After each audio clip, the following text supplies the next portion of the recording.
लिए चुनाव लोकतंत्र की श्रद्धा नहीं है।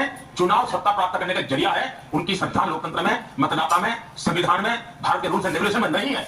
और इसीलिए मैं जो परिवारवाद के खिलाफ बोलता हूं, क्यों बोलता हूं? क्योंकि लोकतंत्र के प्रति श्रद्धा जब समाप्त हो जाती है तब जाकर आपको परिवार के बर्बाद के भरोसे चलना पड़ता है।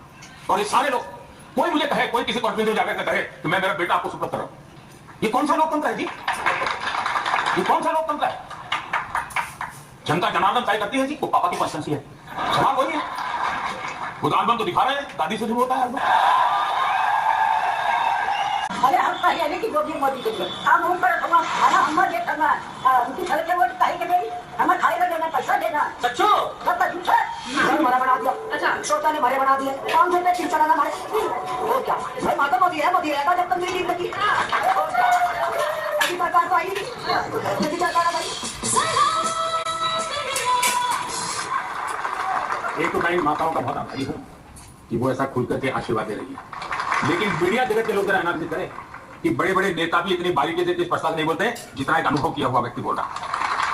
मतलब ये सच्चाई बोल रही है, ये शब्दों का श्रृंगार नहीं है, ये भीतर से निकला हुआ एक आशीर्वाद का पत्र है। और यही मेरी ताकत है। और मेरी सरकार की अगर कोई विशेषता है तो यही है, लास्ट माइल डिलीवरी। आखिरी व्यक्ति तक जो योजना है वो पहुंचनी चाहिए। और मुझे खुशी है कि जब मैं सुनता हूं, मुझे खुशी है कि मैं इस काम को कर पाया। और मैं इसीलिए, और मैं दोनों, अगर ये मां आशीर्वाद दे तो वो भी काम उतनी ही लगन से करता हूं, और चंद्रयान जाता है तो वो भी काम उतनी ही लगन से करता हूं। मैं सभी सर्वांगीण विकास के पक्ष में और मैं कोशिश करता हूं, लेकिन माताओं का आशीर्वाद मुझे हमेशा रहा है, मेरा सौभाग्य है। मुझे हमेशा कहते हैं कि ये जो पैसा इन लोगों तक डायरेक्ट पहुंचता है वो डिजिटल है, इसलिए पहुंचता है। एस जयशंकर आपके साथ में बड़ा किस्सा बताया मैंने, जब वैक्सीनेशन का सर्टिफिकेट दिखाना था, वो अमेरिका में अपने बेटे को मिलने गए थे, तो रेस्टोरेंट में जाने लगे तो उन्होंने अपने मोबाइल से दिखाया और बेटे ने जेब से थोड़ा कागज दिखाया, तो उनको लगा कि हाँ ये भारत है और ये अमेरिका है। ये समाचार सुनकर आनंद होता है, लेकिन पार्लियामेंट में, देश के सुप्रीम कोर्ट में जिनकी धाक चलती है, ऐसे व्यक्ति जो कभी देश के वित्त मंत्री रहे लंबे अरसे तक, वे पार्लियामेंट में इस युग में ये कहे कि देश में मोबाइल कौन जानता है, इंटरनेट कौन जानता है, ये फिनटेक का तो क्या लेना देना है। अभी बहुत पुरानी बात नहीं कर रहा हूं मैं, कुछ ही वर्षों पहले की बात है। और दूसरी तरफ मेरा देश डिजिटल इंडिया के दिशा में G20 समूह में मैंने देखा, दुनिया का हर देश मुझे पूछता था कि इतना बड़ी रिवॉल्यूशन आई कैसे। और जब लोग आज भी विदेश से मेहमान आते हैं, उनकी एम्बेसी उनको किसी रेडी पट्टी वाले यहाँ ले जाते हैं और दिखाते हैं कि देखो ये ऑनलाइन पैसे लेगा, मुझे ऑनलाइन लेगा, लैंग्वेज नहीं जानता है तो भी।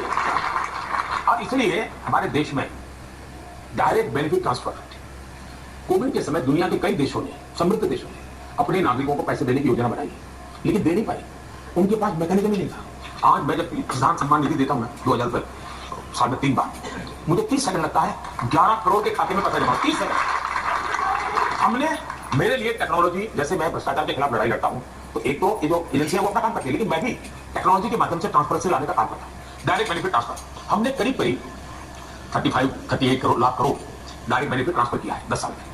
राजीव गांधी कहते थे कि 1 रुपया दिल्ली से निकलता है तो 15 पैसा पड़ता है। अब वो कौन सा पंजा ये 85 पैसे मार लेता था, क्योंकि उस समय तो पंचायत से लेकर पार्लियामेंट तक उन्हीं की सरकार थी। अब पंजे के हाथ में झाड़ू भी है, तो पहले पंजा 85 पैसे मारता था, 95 पैसे मारेगा, तो जब सफाई की सुविधा बढ़ गई उनकी। अब इसलिए आप देखिए, उस हिसाब से मैं देखूं तो 38 लाख करोड़ रुपीस अगर उस जमाने की पद्धति से चलता तो करीब 28 लाख करोड़ रुपया किसी पंजे ने मार लिया होता। अब ये पैसा सीधा जाता है, उसके खाते में जाता है, तब जाकर के आवाज निकलती है, ये जो दिल की आवाज है उसके कान निकलती है। अब उनको लगता है कि दिल्ली में उसका बेटा बैठा, उसका असर। देखिए सरकारें तो पहले भी रही, ब्यूरोक्रेसी भी यही थी, सिस्टम भी यही थे, तो आपने ऐसा क्या बदल दिया? केंद्र की ही राजनीति का हिस्सा रहे हैं। बहुत कम प्रधानमंत्री हैं जो राज्य में काम करके आए हैं, और जो आए हैं वो भी बहुत कम समय के लिए उनको अवसर मिला है। मैं देश का पहला ऐसा प्रधानमंत्री बना जिसको लंबे अरसे तक, लॉन्गेस्ट टेन्योर है मेरे स्टेट का, और एक अच्छे राज्य का लंबे अरसे तक मुख्यमंत्री रह करके आया।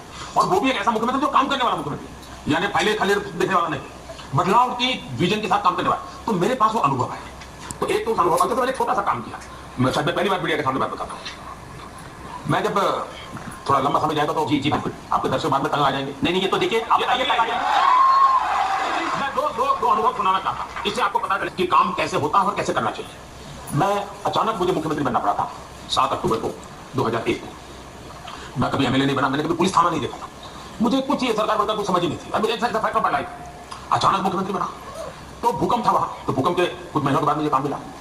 तो मैं शपथ लेने के तुरंत बाद भूकंपग्रस्त इलाके में चला गया, क्योंकि उस शताब्दी का दुनिया का एक बड़ा भूकंप माना जाता है। तो मैं देखा कि लोग तो 7-8 महीने हो चुके थे भूकंप को, स्थितियां भी मुझे कोई नजर नहीं आई बदलती। तो मैं जब देखा कि मैं वापस आया, मैंने मेरे अफसरों की मीटिंग ली, तो मैंने उनको पूछा कि भाई कैसे है, क्या है, आगे कैसे करेंगे भूकंप का। तो उन्होंने मुझे बताया सारा कि मार्च महीने तक ये होगा, मार्च महीने तक ये होगा, मार्च महीने तक ये होगा। मैंने कहा तुम्हारे दिमाग में है ये जो फाइनेंशियल ईयर घुस गया है, देश उससे नहीं चलता है। मुझे पहली लड़ाई में हुई, मैंने कहा तुम दिमाग में से फाइनेंशियल ईयर निकाल दीजिए, मार्च महीना निकाल दीजिए। 26 जनवरी जब 1 साल होगा, दुनिया भर का मीडिया कुछ कचबुझ में आएगा, उस दिन वो ये देखेगा, तब उसको तुम बॉन्ड लेके मत खड़े रहना कि मार्च तक हमारा योजना है। मुझे बताओ तुम दिसंबर एंड तक क्या करोगे, सारा प्रोग्राम प्रीफॉर्म करो। तो अफसरों को लगा यार आप लोगों को कुछ समझ है। फिर मैंने कहा कोई शायद 43 ब्लॉक्स ऐसे थे जो भूकंपग्रस्त थे, तो मैंने अफसरों को कहा सभी सचिव एक ब्लॉक में जाएगा, फ्राइडे सैटरडे संडे वो वहीं रहेगा भूकंपग्रस्त इलाके में, मंडे को शाम को मीटिंग होगा रिव्यू की। और जो ब्लॉक में आप जाएंगे, आप मान के चलिए आप उस ब्लॉक के चीफ मिनिस्टर हैं, आप ही चीफ मिनिस्टर करके आओ। मैंने अभी गए वापिस आए, मैंने मीटिंग ली, बोले साहब ये तो हो ही नहीं सकता। मैंने कहा क्यों? बोले हमारा नियम ऐसा है। मैंने नियम किसने बनाया? बोले हमने बनाया। क्यों? एयर कंडीशन का बनकर बनाया था। जमीन पे जाकर आया, उनको पता चला सरकार के बने हुए नियम ही जनता के खिलाफ थे। मैंने कहा ना आप ब्लॉक के सीएम है, मुझे बता के आप कैसा सीएम मेरा काम करता बताओ। उन्होंने फिर सारे नियम बदले, रेगुलेशंस बदले, और उनको लगा कि प्रैक्टिकल होना पड़ेगा। और सचमुच में दिसंबर एंड तक इतना बढ़िया काम हो गया। और मैंने जनवरी में आकर के दिल्ली में प्रेस कॉन्फ्रेंस की थी। मैंने दिल्ली में दुनिया के सभी एम्बेसी से बुलाया था, क्योंकि सभी देशों ने मदद की थी गुजरात को। और मैंने देखा कि 22 जनवरी से दुनिया भर का मीडिया वहां पहुंचा होता। और आप मीडिया देख लेना, सिवाय तारीख कुछ नहीं होता, सिवाय तारीख कुछ नहीं। तो गवर्नेंस को कैसे, वही ब्यूरोक्रेसी, वही नियम, वही तक। फिर मैंने यहां आया तो टैप काम किया, वो दूसरा बताता हूं।